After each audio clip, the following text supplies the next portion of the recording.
This man is the reason why all of you wonderful people are here today. I'm going to tell you a little bit about him, so please indulge me. This kind of hits home with me in many ways. And this man who can't be here today is a man who cheered FDR in a parade in Portland, Oregon decades ago. The man who sat with Cesar Chavez in Washington, D.C. during the labor movement. The first man to picket Hunter College against the Union Carbide Corporation. The man who organized and worked with the Teamsters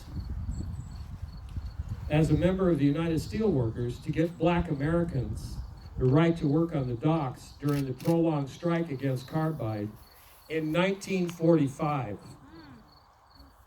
The man that met with Walter Reuther and talked union organizing strategy, the man who was a close friend of Senator Wayne Morris of Oregon, ran his campaign in Portland, Oregon, and a pallbearer at his funeral. The man who knew some of the actual unreported reasons that steered us into the Vietnam War. The man who has never stepped into the public light, nor ever wanted credit for his efforts, and was the epitome of courage and dedication to the people, the sisters, and brothers of the labor movement. The man, with his last breaths, stepped up to support the man who must be elected President of the United States, Bernie Sanders. The last hours of his wonderful life were spent with my sister Jackie, his granddaughter Catherine, his blonde son Scotty Boy, Christine, Dharma, and I. I most sincerely appreciate all of you for your wonderful efforts, kindness, and thoughtful support to activists, to the core of what's going to make us, what's going to get our democracy back in this country. My dad has been unstoppable with his insights and opinions through his entire life. Even as the road came to an end, he yet again had me type a letter he wrote in his final days to Bernie Sanders on how he should proceed with his campaign for president, insisting that Bernie is a modern-day Franklin Delano Roosevelt. His love and compassion for people has been unmatched, especially for children. His unstoppable dedication and profound love for my mother, Kitty, who had the most beautiful spirit and loving soul. I offer these feelings a memorial, not only because he was my wonderful dad, but I have admired his resolve and determination beyond anyone I have ever heard of.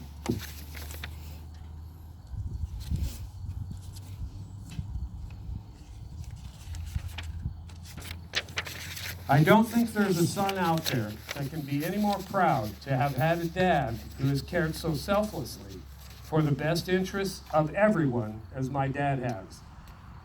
I want this post to be long enough to honor my dad, yet short enough to respect him.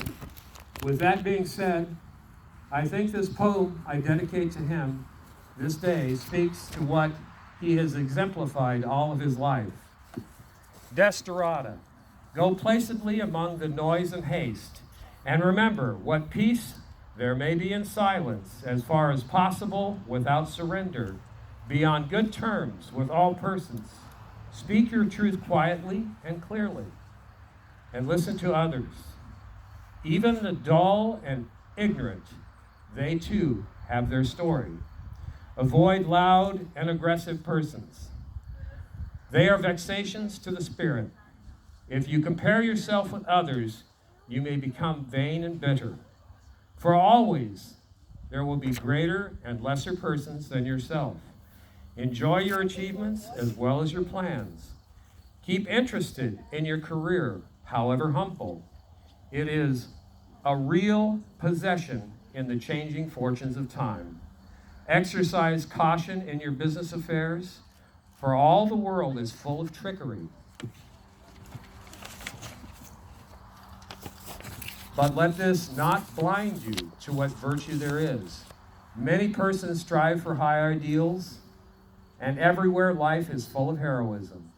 Be yourself, especially do not feign affection, neither be critical about love. For in the face of all ardity and disenchantment, there is perennial in the grass, as the grass. Take kindly the counsel of years, gracefully surrendering the things of youth. Nurture strength of spirit to shield sudden misfortune.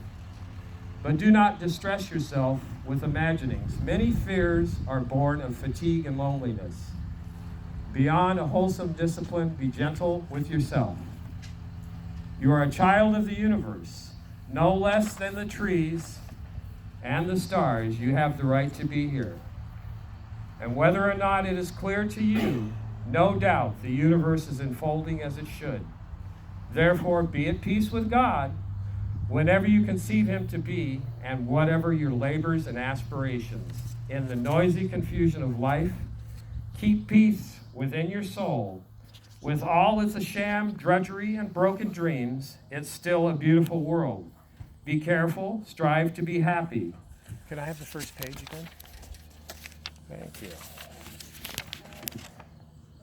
Easter morning brought the momentous event when it's time to impart the heartbreaking farewell that has finally come to call. As I have the honor to announce the passing of my wonderful father, my teacher, my inspiration, my conscience, the man who has been the example of what's best in humanity, my hero, and he's why we're all here today. Thank you very much.